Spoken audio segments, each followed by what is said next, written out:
Welcome to the class. अब solve करते हैं एक्सरसाइज 5.1 के क्वेश्चंस को। चलिए देखते हैं फर्स्ट नंबर क्वेश्चन में क्या है। Which of the following statements are true and which are false. तो नीचे कुछ स्टेटमेंट्स दी हुई हैं, हमें बताना है कौन सी स्टेटमेंट ट्रू है, कौन सी स्टेटमेंट फॉल्स है, और रीजन भी लिखना है कि ट्रू है तो क्यों ट्रू है, फॉल्स है तो क्यों फॉल्स है। फर्स्ट स्टेटमेंट क्या है, only one line can pass through a single point. एक सिंगल पॉइंट बना हुआ है, अगर इस तरीके से सिंगल पॉइंट बना हुआ है तो इस पॉइंट से होते हुए कितनी लाइन बनाई जा सकती हैं। तो स्टेटमेंट में लिखा हुआ है कि वन लाइन बनाई जा सकती है, तो क्या इस पॉइंट से होते हुए सिर्फ एक लाइन बनाई जा सकती है? नहीं, ऐसे भी बनाया जा सकता है, इस तरह से भी बनाया जा सकता है, इस तरह से भी बनाया जा सकता है। इस पॉइंट से होते हुए कई सारी लाइंस बनाई जा सकती हैं, यानी इनफाइनाइट लाइंस बनाई जा सकती हैं, इनफाइनाइट नंबर ऑफ लाइंस बनाई जा सकती हैं। तो यहाँ पे रीजन लिखा जाएगा, आंसर में लिखेंगे false as infinite lines can pass through a single point. एक पॉइंट से इनफाइनाइट नंबर ऑफ लाइंस बनाई जा सकती हैं। सेकंड में देखिए, there are an infinite number of lines which pass through two distinct lines.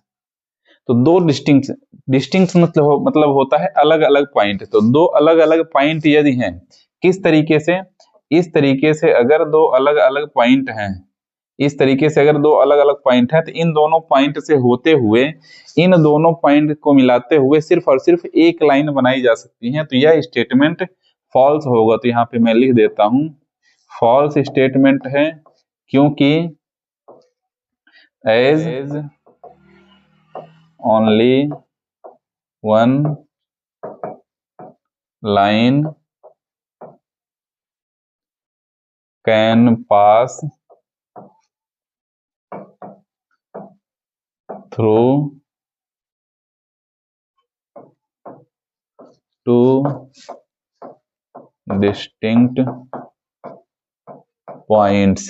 तो दो अलग अलग पॉइंट से सिर्फ और सिर्फ एक लाइन बनाई जा सकती है। थर्ड स्टेटमेंट क्या है, टर्मिनेटेड लाइन है। टर्मिनेटेड लाइन यानी लाइन सेगमेंट, एक लाइन सेगमेंट है इस तरीके से, लाइन सेगमेंट, इसका एंड पॉइंट यह होगा और इसका एंड पॉइंट यह होगा, टर्मिनेटेड लाइन है। इसमें क्या है, इस स्टेटमेंट में क्या है, a terminated line can be produced indefinitely on both sides.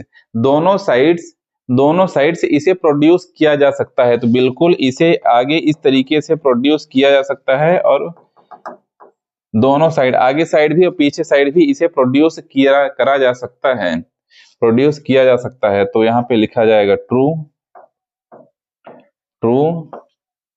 We can be produced indefinitely। अगले पॉइंट में चलते हैं, फोर्थ नंबर में, if two circles are equal then their radius are equal. यदि दो सर्कल हैं और ये दोनों सर्कल इक्वल हैं, यदि ये दोनों सर्कल इक्वल हैं तो इनकी जो रेडियस होगी तो यह भी इक्वल होगी। तो यह सही है या गलत है, इसका आंसर लिखना है। तो यह बिल्कुल सही है। क्यों सही है, if two circles are equal, यदि दो सर्कल इक्वल हैं, then its radii diameter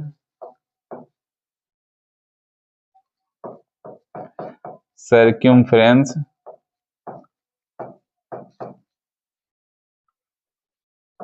are equal. यदि दो सर्कल इक्वल हैं तो इनके सर्क्यूम्फ्रेंस, इनकी रेडियस, इनका डायमीटर सब इक्वल होगा। फिफ्थ नंबर पॉइंट में चलते हैं, आंसर लिखेंगे इन फिगर 5.9। यह फिगर में A B equals to P Q, A B line P Q line के इक्वल है and P Q equals to X Y, और P Q line X Y line के इक्वल है। तो क्या A B equals to X Y होगा? यह A B X Y के इक्वल होगी तो बिल्कुल ए बी यदि पी क्यू के इक्वल है और पी क्यू एक्स वाई के इक्वल है तो ए बी एक्स वाई के इक्वल होगा। तो यहाँ पे रीजन लिख दिया जाएगा, यह स्टेटमेंट ट्रू है। रीजन क्या लिखेंगे? Things which are equal to the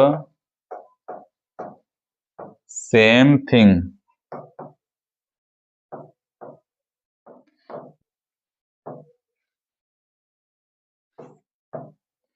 to each other। ये दो things which are equal to the same thing equal to each other, तो यह रीजन लिख सकते हैं। और इसी के साथ क्वेश्चन नंबर 1 हो जाता है समाप्त। अगले नंबर क्वेश्चन में चलते हैं।